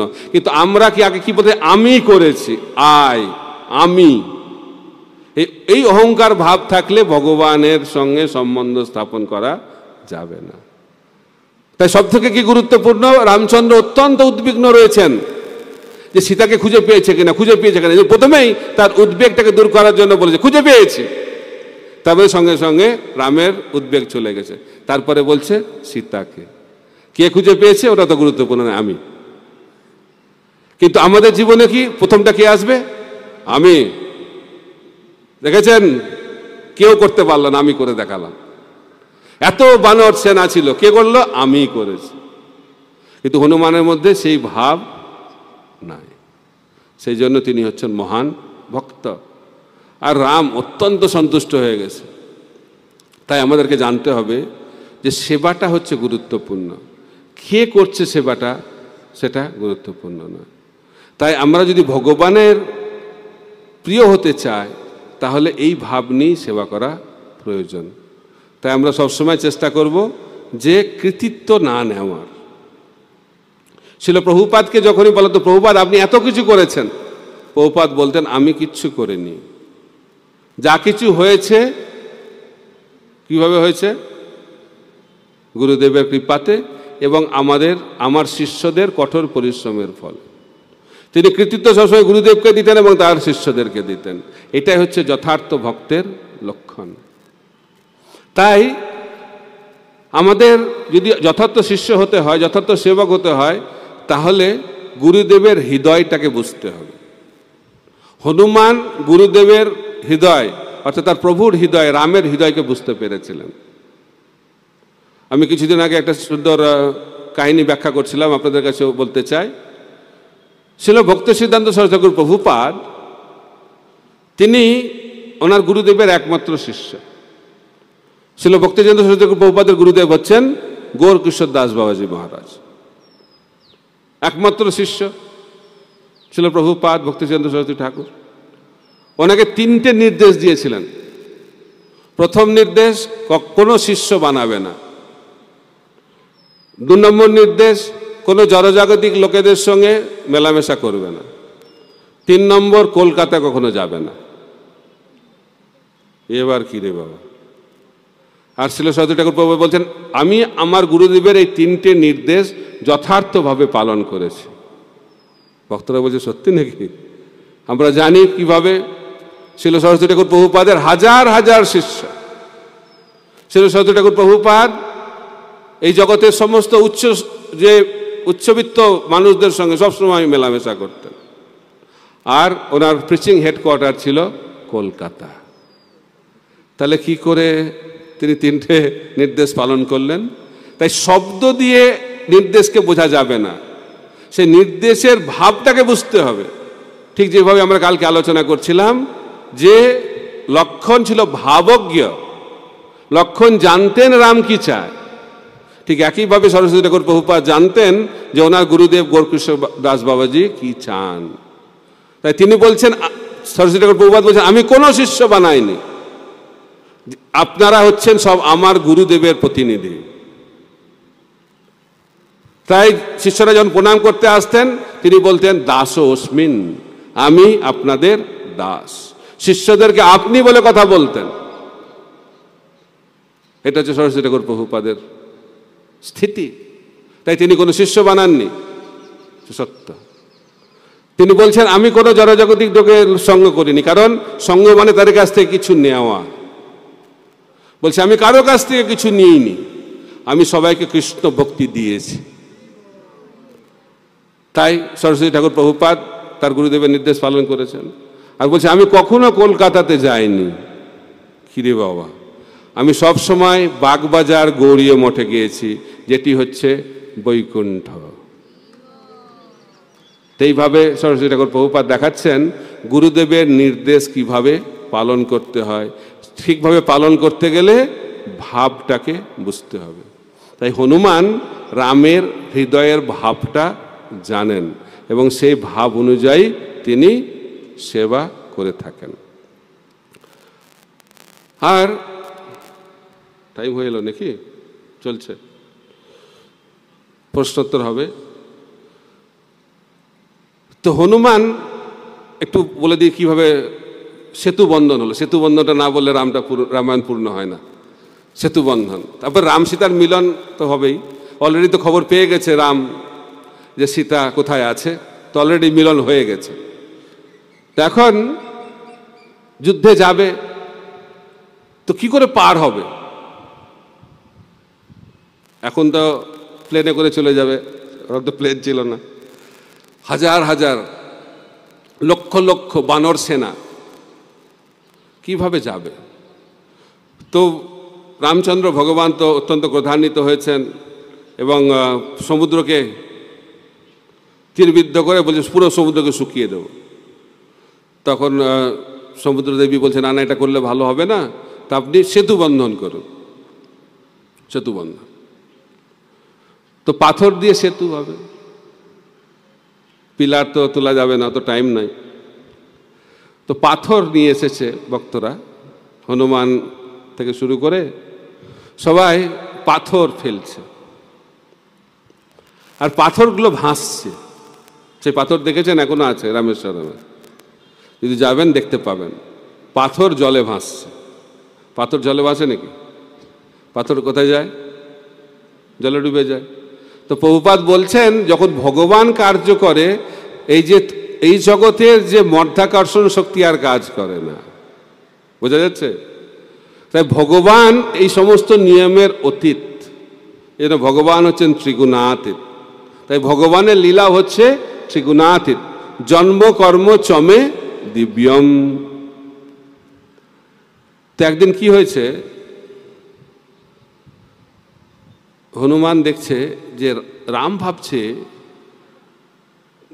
যে আমার নাম লিখছে আর পাথর জলে ফেলছে আর পাথর ভাসছে, তাহলে আমি দেখি তো কি করি। তো রাত্রিবেলায় রাম পাথর ফেলছে জলে, ভাবছে ভাসবে, ডুবে যাচ্ছে, আর হনুমান মিচকি মিচকি হাসছে। তো এই লীলার মাধ্যম দিয়ে আমরা কি শিক্ষা পাই? ভগবানের নাম ভগবানের থেকে শক্তিশালী। তাই ভগবানের ভক্তরা যখন পাথর ফেলছে, ভগবানের নাম লিখে পাথর ভাসছে, কিন্তু ভগবান যখন পাথর ফেলছে তার কি অবস্থা? ভাসছে না। কিন্তু এটা আসল কারণ নয়। ভগবান পাথর ফেলছেন, অর্থাৎ পাথর ভগবান থেকে আলাদা হয়ে গেল, তাহলে ডুবতে হবে তাকে। কিন্তু এই পাথরগুলো ভগবানের নামের আশ্রয়কে গ্রহণ করেছেন, আর যারা ভগবানের নাম, ভগবানকে আশ্রয় গ্রহণ করবে, ভগবানের আশ্রয় গ্রহণ করবে, তারা বেঁচে থাকবে। আর যারা ভগবান থেকে দূরে চলে যাবে, তারা ডুবে মরবে। তাই আমরা এই জগতে ডুবে মরছি কেন? কারণ আমাদেরকে ভগবান ছুঁড়ে ফেলেছে জলে, ভবসাগরে। তাই আমরা যদি ভগবানের আশ্রয় গ্রহণ করি, ভগবানের নামের আশ্রয় গ্রহণ করি, তাহলে আবার ভেসে উঠব। হরে কৃষ্ণ কৃষ্ণ কৃষ্ণ হরে হরে, হরে রাম রাম রাম হরে হরে।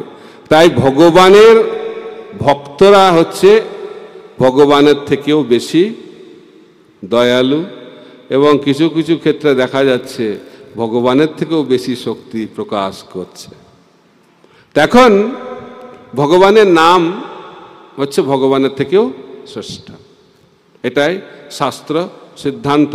তাই কলিযুগে চৈতন্য মহাপ্রভু আমাদেরকে শিক্ষা দিচ্ছেন যে আমরা যদি ভগবানকে লাভ করতে চাই, তাহলে ভগবানের দিব্য নাম হরে কৃষ্ণ মহামন্ত্র জপ কীর্তন করতে হবে। তাই বলে আমি রামায়ণের কথা সমাপ্ত করছি। হরে কৃষ্ণ কৃষ্ণ কৃষ্ণ হরে হরে, হরে রাম রাম রাম হরে হরে। रामचंद्र भगवान की जय। समवेत गौर भक्तबिंद की जय। निताय गौर प्रेमानंदे। हरि हरि बोल।